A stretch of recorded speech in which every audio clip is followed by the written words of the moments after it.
So picture a workforce of over 11 million people. Right. It's a massive number. Yeah, and these are the people running the food pantries. They're managing the youth program. Operating the community outreach centers. Exactly. They form the absolute bedrock of our social safety net. Yeah.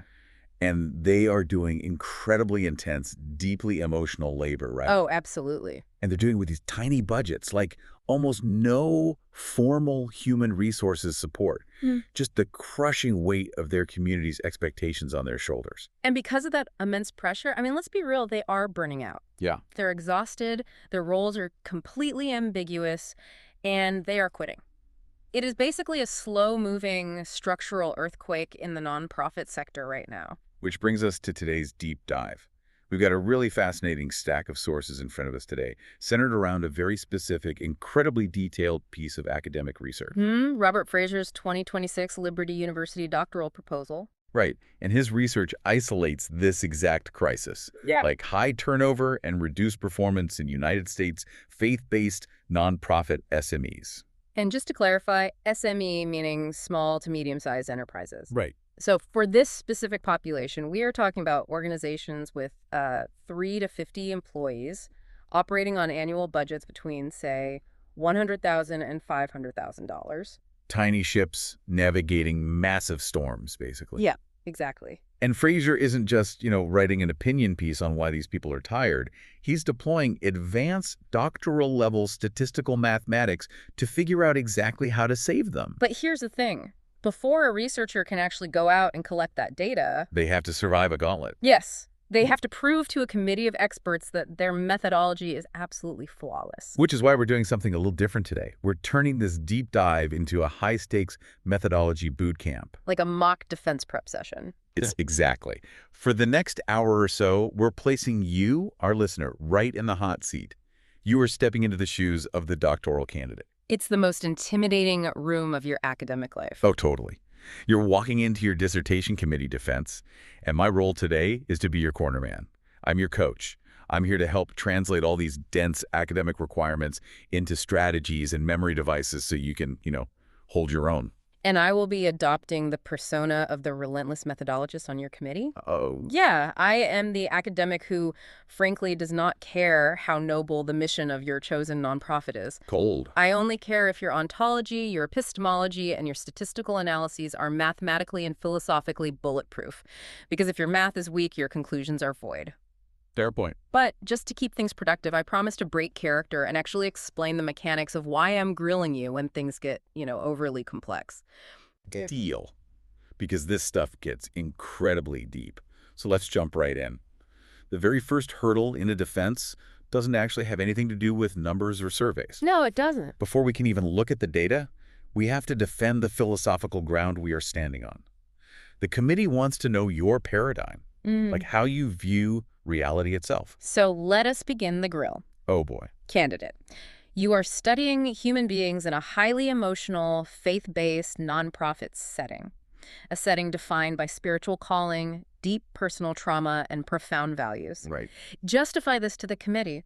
Why on earth didn't you use a constructivist paradigm with a flexible, qualitative design? Good question. Why aren't you doing deep, in-depth interviews to capture their rich lived experiences? Why are you trying to reduce human pain and spiritual burnout to a spreadsheet of numbers? Okay, deep breath. If you get hit with this, Yeah. you do not apologize for using numbers. Never. You lean into it. The defense strategy here is to argue that we aren't here to capture subjective individual stories. We're here to test an integrated 5-variable model across a large national population to find generalizable solutions.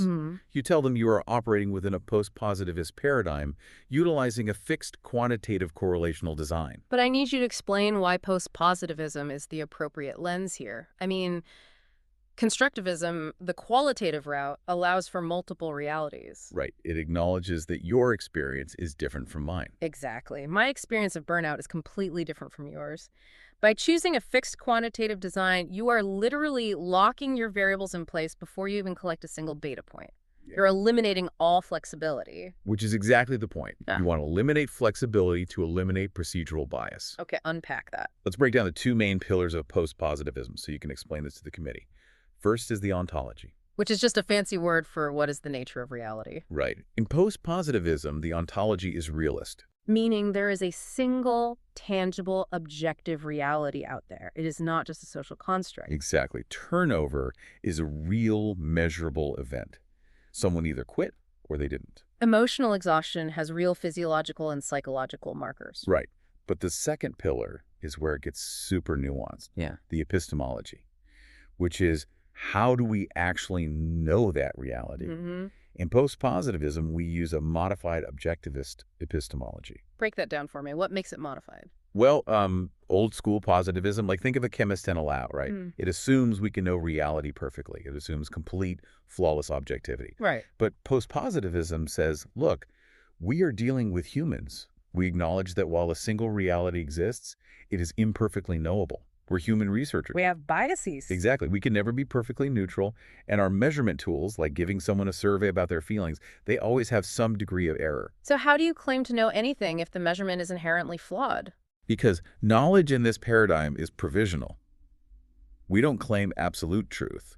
We approximate the truth through deductive reasoning and probabilistic statistical inference. Wow, okay. We use math to calculate the probability that what we are seeing is real, accounting for the error. Which is precisely why qualitative interviews wouldn't work for the core problem you're trying to solve. Right. If you want to know if a specific type of leadership statistically prevents turnover across thousands of small organizations, sitting down and doing 10 subjective hour-long interviews won't give you generalizable proof. It gives you a beautiful story, but not an organizational blueprint. Exactly. You need massive amounts of data and statistics to handle the probability and isolate the error. Yeah.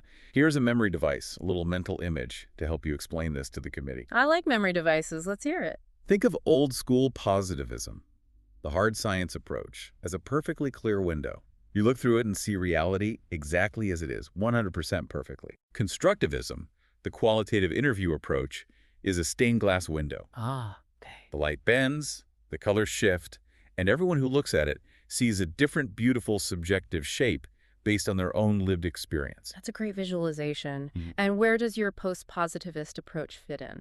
Post-positivism is a slightly smudged window. Smudged. Yeah, the view outside, like the high turnover, the exhaustion, it's real and singular. It's not a different color for everyone.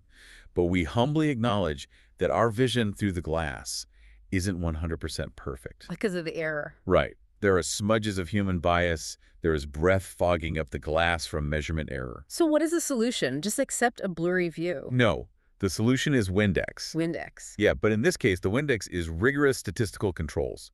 It's calculating margins of error, confidence intervals, using validated scales.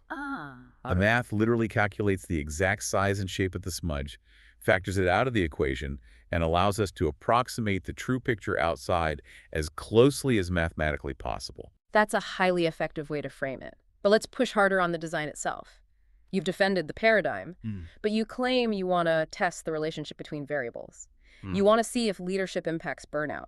So why a correlational method? Why not an experimental method?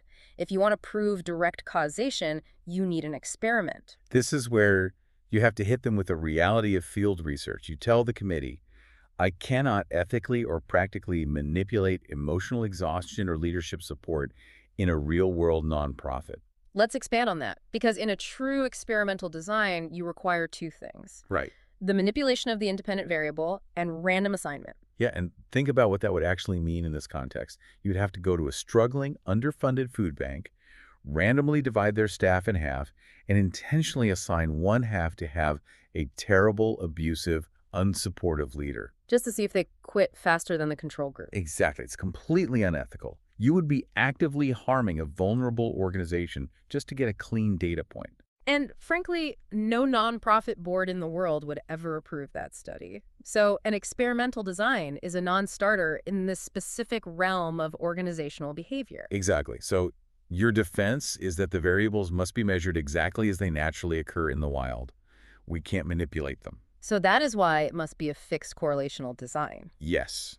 We're testing the strength and direction of the associations between these variables as they naturally exist, not trying to force laboratory causation. All right, so the committee accepts your philosophical foundation. The smudged window holds up. You understand why you can't run a lab experiment on charity workers. Ooh, first hurdle cleared. But a paradigm is just an approach to reality. It is not a lens for understanding the specific mechanics of the workplace. Right. We need to transition from the philosophy to your theoretical framework. You claim to be studying turnover, role ambiguity, and exhaustion. What theory guides this? Now we're getting into the psychology of the workplace. The core tension we're looking at is that these small, faith-based nonprofits lack formal HR. There's no corporate ladder, there's no robust employee handbook, no wellness department, no professional development budget. Candidate, your methodology relies heavily on leader-member exchange theory, commonly known as LMX, Right. which was deeply developed by Grain and Albion back in 1995. You are complementing this with the Job Demands Resources Model, or JDR. My grill for you is this. Why LMX? Why not a broad, overarching theory of transformational leadership? Or, given that you are studying faith-based organizations, wouldn't servant leadership be the obvious, most culturally appropriate choice? Ooh, this is a classic committee trap. It is indeed. It sounds like a perfectly reasonable suggestion, but if you agree with them, your whole model falls apart. You have to defend your choice. You argue that in a small SME with maybe 5 or 10 employees and zero formal structure, the relationship with the supervisor literally substitutes for the corporate structure. Break that down. Why doesn't a theory like transformational leadership fit that environment? Because transformational leadership, and even servant leadership to an extent, often look at the leader's broad traits and how they cast a massive, inspiring vision over the whole group. Like a CEO standing on a stage rallying the troops. Exactly. But LMX theory doesn't care about the stage. LMX focuses on the dyadic exchange. Dyadic meaning the one-on-one pair. Right. LMX looks at the unique, highly individualized one-on-one relationship the leader forms with each individual employee. In a tiny 5-person nonprofit, the leader doesn't just cast a vision to a crowd. They're in the trenches, negotiating day-to-day tasks, navigating stress, sharing the workload with every single person individually. What's fascinating here is how beautifully LMX connects to your second theory, the JDR model. Yeah, it really does. Let's explore the mechanics of job demands resources. The fundamental premise of JDR is that every job on Earth has 2 categories of characteristics. First, demands. Okay. These are the physical, psychological, social, or organizational aspects of the job that require sustained effort and therefore cost the employee energy. And in these faith-based SMEs, the demands are absolutely massive. Like in the Fraser proposal, one of the key variables being measured is role ambiguity. Which is a huge demand. Massive, because there are only a few employees. Everyone wears 5 hats.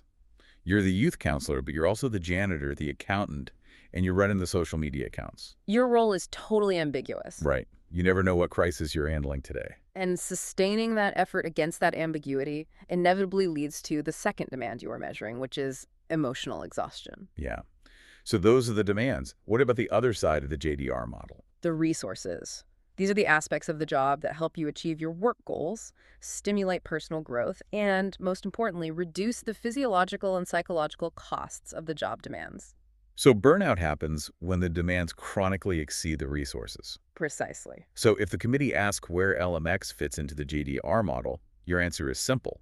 LMX is the resource. Okay, unpack that. A high-quality leader-member exchange, which is defined by deep trust, emotional support, and mutual obligation, is the primary organizational resource that buffers these intense demands. I think we need a solid analogy here to make sure you can instantly recall the interplay between these 2 theories. Okay, here's your memory device for the theoretical framework. The JDR model is a bank account. A bank account. Yeah, your personal emotional energy is the money. The demands, role ambiguity, and emotional exhaustion are automatic, recurring monthly withdrawals. Constantly draining your emotional funds. Exactly. If you don't get a deposit, eventually you hit 0, you go bankrupt, you burn out, and you quit. And the leader. LMX is the bank manager. Now, a general transformational leader might just send a really inspiring, motivational email to all the bank's customers. That's nice, but it doesn't put money in your account. Right. But a high-quality LMX bank manager looks at your specific, individual dyadic account. They see you're struggling. And they don't just offer an inspiring word. They literally waive the overdraft fees when you are running on empty. They step in and say, hey, I know your role is ambiguous right now. Let me take these 3 tasks off your plate. Take tomorrow off. They actively buffer the drain on your account. That is a very robust defense of the integration between LMX and JDR. Thanks. But as your relentless methodologist, I am obligated to point out the dark side of your chosen theory. Oh boy, here we go. The literature is very clear that LMX has a massive potential flaw. You mean LMX differentiation? Precisely. If LMX is entirely about dyadic, individualized relationships, that inherently means the leader will form a high-quality, high-trust bond with some employees, the in-group. And a low-quality, purely transactional, by-the-book bond with others, the out-group. Exactly. What happens to the overall team environment when the leader is clearly playing favorites? This is such a great nuance. If the committee brings this up, it's actually a gift because it allows you to show you understand the absolute bleeding edge of the literature. Because if we look at the broader context, researchers like you have shown that high LMX differentiation can actually increase team strain and fragment the organization. Yeah. The out-group feels a profound sense of inequity, which spikes their emotional exhaustion. They see the bank manager waiving fees for the golden child while they get penalized. Exactly. So, candidate, how does your quantitative model account for this fragmentation? You don't try to hide from it. You acknowledge the risk immediately. You look at the committee and say, you are absolutely right. Unmanaged LMX differentiation can amplify role ambiguity and exhaustion for the outgroup. And that is exactly why this study design measures perceived leadership support at the individual level, not the team level. Explain the difference. So if we asked a team of 5 people to collectively rate, like, how supportive is your leader? The in-group would say 5 out of 5? And the out-group would say 1 out of 5. The average would be a 3. And the data would tell us absolutely nothing. It would just be mush. But by measuring at the individual level, we're testing if an individual's specific perception of their dyadic support mathematically buffers their individual intention to quit. We aren't measuring team cohesion. We are measuring individual survival. Excellent, Perry. You have successfully navigated the philosophy and the theory. You have a solid framework. Awesome. But, candidate, a perfect theory is utterly useless if you don't have the right subjects to test it on. So true. The committee now shifts its focus to the logistics of your sampling strategy. And this is where so many defenses fall apart. You could have the best math in the world, but if you survey the wrong people, it's game over. Let's review your target population. We are looking for paid employees in the U.S. faith-based nonprofit SMEs. Right. We agreed on the parameters, 3 to 50 employees, $100K to $500K budget, but your methodology states you were using non-probability purposive sampling. Here it comes. Furthermore, you plan to distribute this survey via Amazon Mechanical Turk, MTurk, and various faith-based professional networks online. Brace yourself. Here comes the heat. Candidate. Purposive sampling inherently introduces massive selection bias. You are actively choosing who gets to take the survey rather than letting chance decide. Wait, I can explain. In MTurk, you are paying anonymous gig workers on the internet to provide the data for your doctoral dissertation. It's just a tool. Why in the world didn't you use a random stratified probability sample of the national nonprofit workforce? A true quantitative study demands random sampling so you can perfectly generalize your findings to the whole country. Okay, this sounds terrifying, but you have reality on your side. You let the methodologists finish their rant, and then you state a simple, undeniable logistical fact. Which is? There is no comprehensive national registry of employees in faith-based nonprofit SMEs. Go on, connect the dots for me. You explain that random probability sampling, where every single person in the target population has an exactly equal chance of being selected, requires a master list. Right, a sampling frame. You have to have a list of everyone so you can randomly pick names out of a hat. But you can't just call nonprofits RES and ask for their database. No, you cannot. Millions of people work in the nonprofit sector, yes. Ah. But try to isolate paid staff who work specifically in faith-based charities that have exactly 3 to 50 employees and report to a direct supervisor. It's what methodologists call a hidden population. Exactly. They are out there, but they are invisible to standard census data. So probability sampling is literally impossible. Mathematically and practically impossible. Therefore, you argue that you must use purposive sampling. You have to actively hunt for people who meet these specific criteria. But how do you defend using MTurk? It has a reputation for people just clicking through surveys as fast as possible to earn 50 cents. You defend MTurk by explaining it's simply the distribution vehicle, and it is a widely accepted tool in modern organizational research, provided it is governed by rigorous range-based screening items. Okay. You assure the committee you aren't just taking anyone's data. If a respondent clicks the link on MTurk, the very first things they see are rigid, binary gates. Give me an example of a gate. Are you a paid employee? Yes or no? Is your organization faith-based? Yes or no? How many employees does your organization have? And if they type in 51, The survey instantly terminates and they are rejected. You're aggressively purifying the data pool at the very front door to ensure only the exact target population enters. I will accept the logistical necessity of purposive sampling for a hidden population. Great. But let's talk about the raw math of your sample size.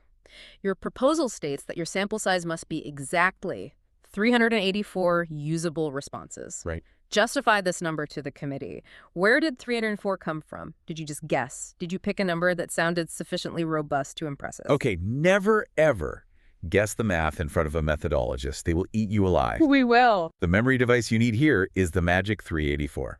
And where does this magic originate? It comes from a very famous statistical formula developed by William Cochrane in 1977. Cochrane's formula is specifically designed for situations where you have a very large or entirely indeterminate population. Which we just established we have. Right, because we don't know the exact total number of faith-based SME employees in the entire United States. We have to assume maximum variability. Wait, let's break that down. What does maximum variability mean in the context of a survey? It means we assume the absolute worst-case scenario for getting a consensus. Mathematically, it's represented as a p-value of 0.50. Or 50%. Imagine I ask the population a yes or no question. Maximum variability means exactly 50% say yes and 50% say no. The population is perfectly split down the middle. Is the hardest possible scenario to find a clear majority trend. Exactly. So Cochrane's formula takes that worst-case 50-50 split scenario and it calculates how many people you need to talk to in order to be confident in your results. Okay, let's hear the math. To achieve a 95% confidence level, meaning if you ran the study 100 times, the results would match 95 times. Right. And a 5% margin of error under those maximum variability conditions, you plug the numbers into Cochrane's formula, and the absolute mathematical minimum sample size it spits out is exactly 384. 384, not 383, not 400. 384 is the floor. If you have 383, your margin of error expands beyond 5%, and your fixed quantitative design loses its rigor. That is a solid theoretical defense of the number, but 384 is just the usable data. How many surveys do you actually need to send out into the wild to get 384 perfect, clean, usable responses? This is where you score points by showing the committee you understand the brutal reality of field research. Oh, yeah. You tell them, committee members, because online surveys typically yield a miserable 20 to 25% response rate on a good day. And that's if you're lucky. Exactly. And because I will inevitably have to throw out data from people who fail those screening gates or who just abandon the survey halfway through, I plan to distribute over 1,500 invitations to hit that 384 target. So you show them you are prepared for the attrition. Yeah. You have proved you understand sampling logistics and the underlying math of Cochrane's formula. The trap is avoided. Awesome. We have our people, we have our 384 exhausted nonprofit workers, but how exactly are you measuring their pain? The committee now shifts to scrutinize your measurement instruments. This is a crucial pivot. We've talked about the smudged window of reality. The measurement instruments are the actual rulers we use to try and measure the invisible stuff happening behind the smudge. You are measuring 5 distinct variables in this model: emotional exhaustion, role ambiguity, turnover intention, perceived organizational performance, and perceived leadership support. Right. The 5 core variables. Candidate, I see you are using a composite of different Likert scale instruments. You are pasting together surveys from different researchers. Yes, I am. Why didn't you just sit down and write your own customized survey questions? You know this faith-based population intimately. Wouldn't questions specifically tailored to their spiritual and organizational context yield much deeper, more relevant insights? Okay, I'm going to metaphorically jump across the table and interrupt on your behalf here. Uh-oh. Listen to me very carefully. Never, ever, ever invent your own scale for a fixed quantitative dissertation. I know exactly why, but tell the listener why it's such a fatal error. Because writing a survey question that is mathematically and psychologically valid is incredibly painstakingly difficult. Oh, absolutely. Let's say you write a question that asks, do you feel tired at work? On a scale of 1 to 5, what does tired actually mean to the person reading it? Right, it's totally subjective. Do they mean physically sleepy because they stayed up late? Do they mean frustrated? Do they mean existentially bored? If you invent your own questions, the committee will destroy you on a concept called construct validity. Exactly. They will argue that you aren't actually measuring the construct you claim to be measuring. You think you are measuring emotional burnout, but you might actually just be measuring lack of sleep. Exactly. In a fixed quantitative design, you must rely on established, heavily peer-reviewed instruments.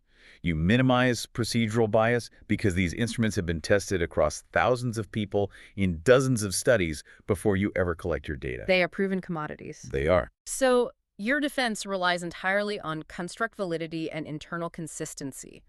Walk the committee through the specific rulers you brought to the table. You tell the committee you are using the Oldenburg Burnout Inventory for exhaustion, specifically the 8-item subscale. Okay. You are using the Abridged Ambiguity Scale developed by Rizzo and colleagues, which is 6 items. You are using Cohen's 3-item scale for turnover intention, Delaney and Huselic's 8-item scale for organizational performance, and Grain and Olbian's LMX7 scale to measure leadership support. Names and item counts are fine. But how do you mathematically prove to me that these specific instruments are reliable? How do I know the ruler isn't made of rubber? By citing their Cronbach's alpha. This is a foundational statistical concept. I need you to step out of the role play for a second and really explain Cronbach's alpha to the listener. What is it actually doing under the hood? I love Cronbach's alpha. Okay. Okay, so Cronbach's alpha is a statistical measure of internal consistency. It checks if all the questions in a specific scale are actually pointing at the exact same underlying concept. Give me an example. Imagine you have a 5-question survey about how much someone likes apples. Question 1 asks, do you like the taste of apples? Simple enough. Question 2 asks, do you eat apples often? Question 3 asks, do you like apple pie? If a person truly loves apples, they should score highly on all 3 of those questions. The answers should move together in a consistent way. But what if question 4 asks, do you like oranges? Exactly. The apple lover might say yes to oranges, or they might say no. The answer to the orange question won't be consistent with the apple questions. It throws a whole scale off. Right. Cronbach's alpha basically runs a complex set of correlations between every single question on the survey to see how tightly they hang together. It spits out a score between 0 and 1. And what's the magic number here? If an alpha is 0.70 or higher, it is considered scientifically acceptable. It means the items are internally consistent enough to be trusted as a single ruler. And how do your chosen instruments stack up? Every single instrument in this study has a proven historical alpha, well above that 0.70 threshold. For example, Cohen's turnover intention scale has a massive historical alpha of 0.94. Wow, that's incredibly high. That means the 3 questions in that scale are incredibly tight. They're mathematically proven rulers. Fine, you bought the right rulers, you proved their reliability, but candidate, raw data from the internet is messy. Very messy. Humans are messy. I insist you explain your data cleaning protocol before you are allowed to run a single inferential test. Oh, this is critical. If an exhausted nonprofit worker skips half the questions on the survey, what do you do with their data? Do you just average the ones they answered? No. If you do that, you are artificially skewing the data. You must have a strict protocol. First, you address missing data. In this methodology, if a case is missing more than 40% of its responses, it is subjected to list-wise deletion. List-wise deletion. For the listener, what does that mean in practical terms? It means you throw the entire case out. The whole row in the spreadsheet gets deleted. Brutal, but necessary. Even if they gave you great answers for the first 2 variables, if they quit halfway through, you cannot use any of their data because you need the complete picture of all 5 variables interacting to test the model. Okay, list-wise deletion handles the incomplete surveys. But what about outliers? What about the MTurk worker who just clicks 1 all the way down the entire page just to get to the end and collect their payment? You screen for extreme values visually and mathematically using box plots in SPSS, the statistical software. Break down a box plot. Imagine a rectangle with a line through the middle and 2 whiskers sticking out of the top and bottom. Okay, I'm picturing it. The box represents where the vast majority of normal people scored. The whiskers represent the outer limits of normal variation. If someone's score shows up as a little dot way outside those whiskers, they're an outlier. They're mathematically outside the normal distribution of human responses for this population. Exactly. When you see that, you investigate the case, and you likely remove it to protect the integrity of the overall dataset. Let's talk about one more data cleaning trap, reverse coding. Oh, this is a sneaky one. I noticed that the Oldenburg Burnout Inventory has some tricky wording. It asks, during my work, I often feel emotionally drained. That is a negative statement. Agreeing with it means you are burned out.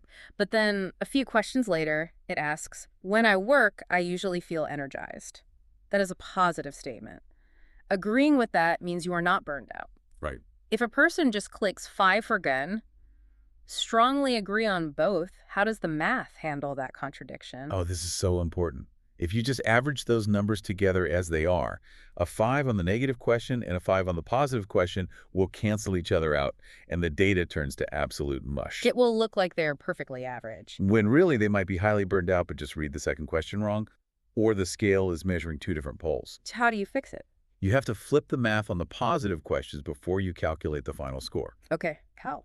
You go to SPSS, and you tell the computer to take every 5 on the positive question and turn it into a 1.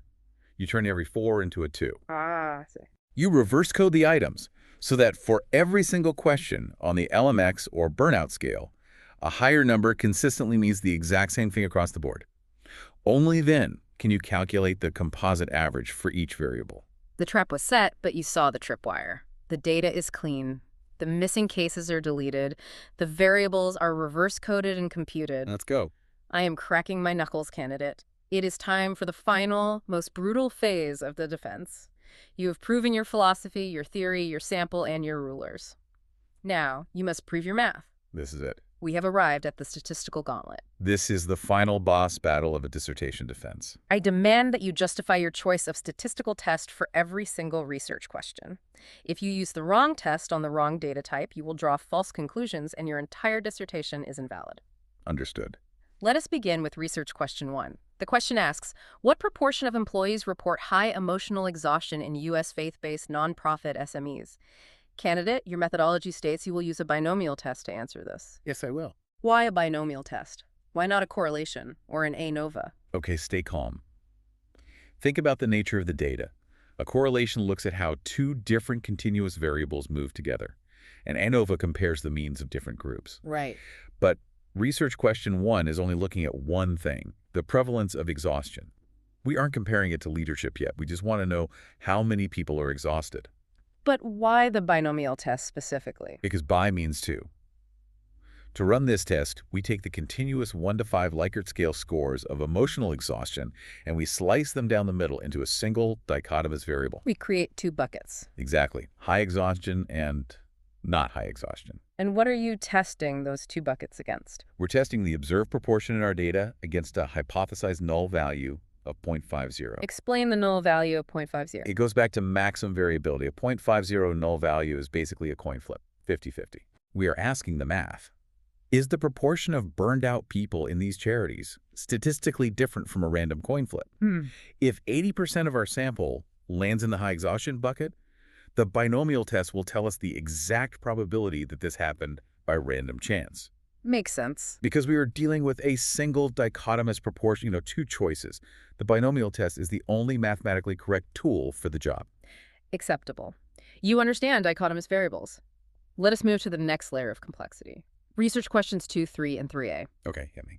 You are examining the relationships between emotional exhaustion, role ambiguity, turnover intention, and perceived organizational performance. You have prescribed a Pearson product moment correlation for these tests. Right. This makes sense because now we are looking at multiple variables, and these are all continuous scale variables being compared to each other. They aren't sliced into 2 buckets anymore. Right. They exist on a continuum from 1 to 5. Here is my grill. Candid. Listen closely. If your Pearson correlation shows a massive, statistically significant relationship, say, high role ambiguity correlates strongly with high turnover intention, can you write in your final conclusion chapter that role ambiguity causes people to quit? Absolutely not. You practically shout this at the committee. You have to be incredibly firm on this point. But why not? The math clearly shows they move together. When ambiguity goes up, quitting goes up. Here is your memory device for Pearson. Pearson points the direction, but it doesn't push the cart. I love that. Pearson R measures 2 very specific things: the strength and the direction of a linear association between 2 continuous variables. It tells you if they travel together. Let's visualize that for the listener. Picture a scatter plot graph, an x-axis and a y-axis, covered in hundreds of little dots representing each person's score. Exactly. If the dots form a tight line aiming up to the top right corner, that's a strong positive correlation. They move together. But Pearson cannot, under any circumstances, prove causality. Right. It doesn't know why they're moving together. Maybe ambiguity causes turnover. That makes logical sense. Sure. But maybe the profound intention to quit makes you completely stop paying attention in meetings, which causes your role to become ambiguous because you don't know what's going on anymore. Ah, reverse causality. Or maybe a third, hidden variable like a terrible budget cut is causing both of them simultaneously. Pearson doesn't know. It just points out the pattern. This brings us to a critical methodological checkpoint. The Pearson correlation is a parametric test. That means it relies on strict underlying assumptions about how your data behaves in the real world. Right, assumptions of normality. What if your data violates the assumption of normality? What if your histogram doesn't look like a beautiful symmetrical bell curve? What if it is heavily skewed? Because almost everyone in these faith-based nonprofits is deeply, profoundly exhausted, pushing all the scores to the extreme right side of the graph. You must have a contingency plan loaded in the chamber for this. Let's hear it. If the methodologist asks about violated assumptions, you automatically respond, Dr. Methodologist. If the data violates the assumption of normality or linearity or homoscedasticity, I will immediately pivot to using Spearman's rank order correlation as a non-parametric alternative. Boom. Hold on. You just threw out a massive, terrifying word, homoscedasticity. You need to explain that to me. I'm taking off my methodologist hat for a second. What on earth is homoscedasticity? Okay, fair point. It's a mouthful. Let's break it down. Homo means same. Cedasticity refers to scatter or variance. Same scatter. So same scatter. Imagine that scatter plot graph again, a line of dots moving up and to the right. If the data is homoscedastic, the dots form a nice, even, consistent tube of data all the way up the line. The variance, the width of the tube stays the same. And what happens if it is heteroscedastic? That means the scatter changes. Instead of a uniform tube, the dots start out tightly packed together at the bottom left, but as you move up the graph, they fan out wider and wider like a cone or a megaphone. A megaphone. Yeah. That means the variance is changing depending on where you are on the scale. Pearson correlation math assumes a uniform tube. If you feed in a megaphone, the math gets confused and produces inaccurate results. And why does Spearman's rank order correlation fix the skewed data or the megaphone problem? What makes it non-parametric? Because Spearman's doesn't look at the raw, continuous scores. It doesn't care if the distance between a 4 and a 5 is mathematically identical to the distance between a 1 and a 2. What does it do instead? Instead, it just ranks the data. It looks at all 384 people, finds the person with the highest exhaustion score, and assigns them rank 1. The next highest is rank 2, all the way down to 304. Oh, wow. Then it runs the correlation on the ranks, not the raw scores. This flattens out the extreme outliers and doesn't require a perfect bell curve to work. That is an excellent breakdown. You show the committee you aren't just memorizing a script. You actually understand the behavior of data and how to adapt when it misbehaves. You have to be ready to pivot. But correlations are basic. They are the appetizer. We have finally arrived at research question 4, the absolute core of your theoretical contribution to the field. The moderation analysis. Yes. The question asks, does perceived leadership support moderate the relationship between emotional exhaustion and turnover intention? You are proposing a hierarchical multiple regression. Oh, yeah. Walk me through the hierarchy. How do you mathematically prove moderation? This is the knockout punch. If you get this right, you pass the defense. Let's remember our LMX-JDR analogy. The bank account. Right.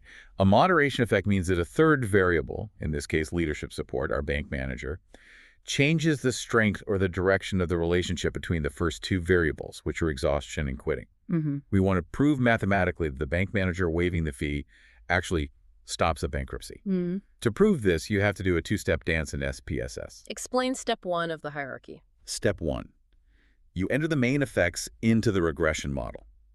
You plug in emotional exhaustion and leadership support just as they are. The computer calculates how much variance and turnover intention they explain just by existing on their own, independently. And step 2. Step 2.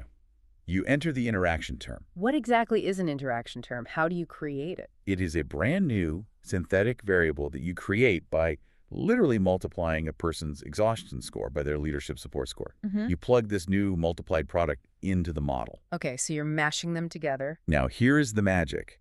If adding this interaction term to the model in step 2 explains a statistically significant increase in the variance of turnover intention. Meaning the predictive power of the model jumps up significantly above what step 1 achieved. Exactly. Then moderation is officially proven. It means the way exhaustion and leadership interact matters more than just the simple sum of their parts. But wait, I'm putting the methodologist hat back on. Candidate, if you take two continuous variables and literally multiply them together to create a third variable, you are going to create massive multicollinearity. And what does that mean? The new interaction term will be highly correlated with the main effects it was built from. The variables will overlap so much that the regression math will completely freak out. Your coefficients will distort and your model will explode. Ah, but you anticipated this attack. You look at the methodologist and confidently state, Dr. Methodologist, before creating the interaction term, I will mean center the predictor and moderator variables. Mean centering. This is a very elegant statistical maneuver, but you need to explain how it actually works. How does it stop the math from exploding? Okay, think about this conceptually. Mean centering means you take the average score for exhaustion across the entire sample of 384 people. Right. Let's say the average exhaustion score is 3.5. You then subtract 3.5 from every single individual score. You do the exact same thing for leadership support. What does that accomplish visually? It literally shifts the entire data set over so that the average is exactly 0. It centers the data on 0 without changing the shape of the scatter plot or the relationships between the people. Brilliant. By multiplying these mean-centered scores together to create the interaction term, you drastically reduce the artificial correlation between the product and its raw components. The variables no longer overlap in a way that breaks the regression math. And how do you prove to the committee that the multicollinearity was successfully neutralized? You state that you will evaluate the variance inflation factor, or VIF, and the tolerance statistics before interpreting the final model. VIF. Yeah, VIF is just a diagnostic number SPSS spits out. If the VIF is under 10, and ideally under 5, it proves that the variables are distinct enough for the model to trust the results. And if the moderation is indeed significant, if the interaction term holds up, you follow up with a simple slopes analysis. You take the data and you graph 3 distinct lines. One showing the relationship between exhaustion and turnover when leadership support is low, one when it's medium, and one when it's high. visually demonstrating the moderation. Exactly. You visually show the committee exactly how the bank manager changes the trajectory of the account. Candidate. That is a flawless defense of a hierarchical moderation analysis. You successfully navigated homoscedasticity, you accounted for multicollinearity, you mathematically defined your interaction term, and you understood the necessity of mean centering and the simple slopes post-hoc tests. Wow. We did it. We survived. You survived the methodologist's grilling. Yeah. You successfully defended your post-positivist paradigm, justifying why Windex-like statistical controls are necessary to wipe the smudges of bias off the window of reality. A huge hurdle. You articulated the LMX and JDR theoretical frameworks, proving that in small, resource-starved organizations, dyadic relationships act as the ultimate organizational resource. The bank manager. You justified a purposive sampling strategy for a hidden population and defended the absolute Cochrane mathematical minimum of 384. The magic number. And you ran the statistical gauntlet flawlessly, from the binomial test of proportions all the way up to mean-centered hierarchical regression. That is a massive amount of incredibly dense methodological material to get through. It's basically an intellectual marathon. But as we wrap up this boot camp, I think it's really crucial to step out of the mock defense for a second and look at the bigger picture. I agree. Like, why did we just spend an hour putting ourselves through this brutal math? Because this isn't just an academic exercise. This isn't just manipulating Lyrakert scales and SPSS to get 3 letters at the end of a name. No. If we remember the very beginning of this deep dive, we are talking about the U.S. nonprofit sector, which employs roughly 11 million workers. These are real people. Right. They are managing religious education. They are counseling at-risk youth. They are operating community outreach programs in our neighborhoods. They are doing profound, intense emotional labor, usually for low pay, with incredibly tiny organizational budgets. And the data is clear that they are burning out. The demands are simply too high for the structural resources available. Exactly. So proving this statistical moderation effect has massive real-world implications. It's not just numbers. No, if Robert Fraser's model holds up, If this data proves to be true, it mathematically demonstrates that even if a faith-based nonprofit is completely starved of structural resources, and even if the staff is severely emotionally exhausted by the massive role ambiguity of their A jobs, highly supportive leader can mathematically stop them from quitting. yes. LMX isn't just an abstract academic theory in this context, it's a vital, life-saving retention strategy. It is a blueprint for saving the people who are dedicating their lives to trying to do good in the world. The bank manager waiving the overdraft fee literally keeps the account open. It keeps the mission functioning. It does. But as we reflect on the implications of these sources, it raises one final, highly provocative question. Something for you to mull over after this deep dive is complete. Let's think about the reality of those incredibly small 5-employee organizations. We've spent this entire session successfully proving that leadership support is the ultimate buffer protecting exhausted employees from quitting. Right. We've put all the weight, all the pressure of organizational retention squarely on the shoulders of the supervisor's individual relationship with the staff. But in a small, faith-based nonprofit, operating on a tiny budget, facing massive community demands, with everyone wearing 5 different hats, who is buffering the leader? That's the real question, isn't it? If the leader is the only resource keeping the ship afloat, if they are constantly waiving overdraft fees and absorbing the emotional exhaustion of their entire team, What happens when the leader's emotional bank account goes bankrupt? it is a question that requires entirely new methodological muddy waters to navigate. Remember, the window is always slightly smudged. But with the right tools, the right math, and the right questions, we can still find a way to see clearly. Keep measuring. Keep questioning. Class dismissed.